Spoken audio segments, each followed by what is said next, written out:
تین چیزوں کا وسیلہ جائز ہے، وہ اللہ نے قرآن میں لکھا ہے، محمد الرسول اللہ صلی اللہ علیہ وسلم کی زبان سے بیان کروایا ہے۔ تین چیزوں کا وسیلہ، وہ کیا تین چیزیں؟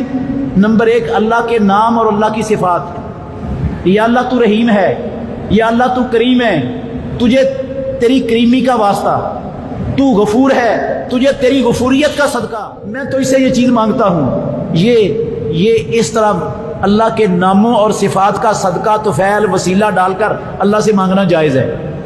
قرآن میں رب نے کہا وَلِلَّهِ الْأَسْمَاءُ الْحُسْنَى فَادْعُوهُ بِهَا، اللہ کے اچھے اچھے نام ہیں، اللہ کو ان ناموں کا صدقہ دے کر، ان کا وسیلہ دے کر، رب کا اللہ کو ان کے ناموں کا واسطہ دے کر اللہ سے مانگو، ان کے وسیلے سے مانگو اللہ سے۔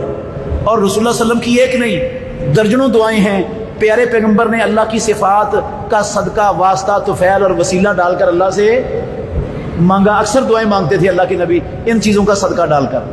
دوسری چیز ہے اپنا نیک عمل۔ وہ تین بندے جو غار میں چلے گئے تھے، مسلم شریف کے اندر حدیث ہے، رسول اللہ نے بیان کی ہے، بنی اسرائیل کے تین بندے تھے، غار بند ہو گئی، اوپر سے چٹان گری، ہل بھی نہیں رہی تھی۔ انہوں نے کہا، آپس میں مشورہ کیا کہ نہ تو ہمیں کوئی باہر جانتا ہے کوئی اندر ہے، نہ ہم کسی کو آواز پہنچا سکتے ہیں، اب ہمیں یہاں سے بچا سکتے ہیں تو صرف اللہ بچا سکتا ہے، اور کوئی بچا۔ اور طریقہ یہ ہے کہ ہم میں سے ہر بندہ اپنا کوئی نیک عمل ذکر کر کے اس کا صدقہ دے کر اس کے وسیلے اور طفیل سے اللہ سے مانگے۔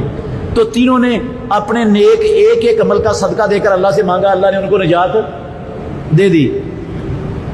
قرآن میں بھی لکھا ہوا ہے، اللہ نے کہا میرے بندے کیسے دعا مانگتے ہیں، ربنا اننا آمنا فاغفر لنا ذنوبنا، یا اللہ ہم ایمان لائے ہیں، اس ایمان لانے کے صدقے، ایمان لانے کے وسیلے، ایمان لانے کے طفیل، یا اللہ تو ہمارے گناہ معاف کر دے۔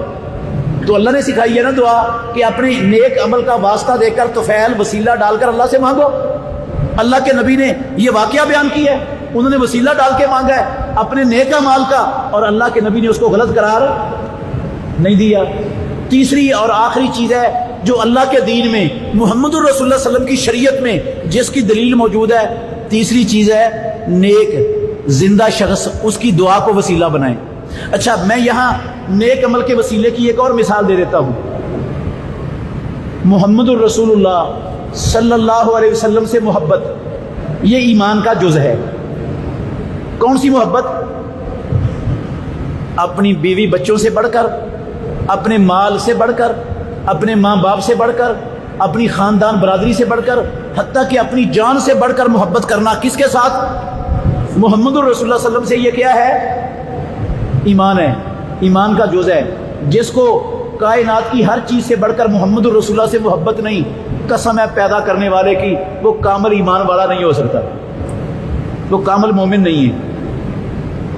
اللہ کے نبی نے قسم اٹھا کے کہا ہے وہ مومن نہیں ہے، میں نے اس لیے قسم اٹھائی ہے۔ تو آپ یہ کہہ سکتے ہیں یا اللہ مجھے تیرے نبی سے کائنات کی ہر چیز سے بڑھ کر محبت ہے، یا اللہ اپنی جان سے بھی بڑھ کر تیرے نبی محمد صلی اللہ علیہ وسلم سے محبت ہے، یا اللہ اس محبت کے صدقے تو میرے گناہ معاف کر دے، تو میری فلاں مشکل حل کر دے، تو مجھے اولاد دے دے، تو میری اولاد کو نیک بنا دے، تو میرے کاروبار میں برکت ڈال دے۔ یہ دعا ٹھیک ہے، یہ کس کو آپ نے وسیلہ بنایا ہے؟ اپنے نیک عمل کو۔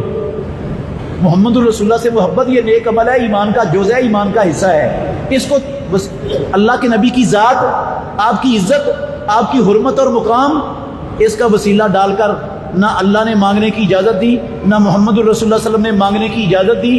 قسم ہے اللہ کی، نہ پیارے پیغمبر کے 1.5 لاکھ صحابہ میں سے کسی ایک صحابی نے اپنی زندگی میں محمد الرسول اللہ کی حرمت کا، آپ کی عزت کا، آپ کی ذات کا صدقہ طفیل اور وسیلہ ڈال کر نہیں مانگا کسی نے، اور نہ ائمہ اربعہ میں سے کسی نے مانگا، اور نہ کسی نے اجازت دی ہے اس کی۔ فیصلہ آپ کر لیں۔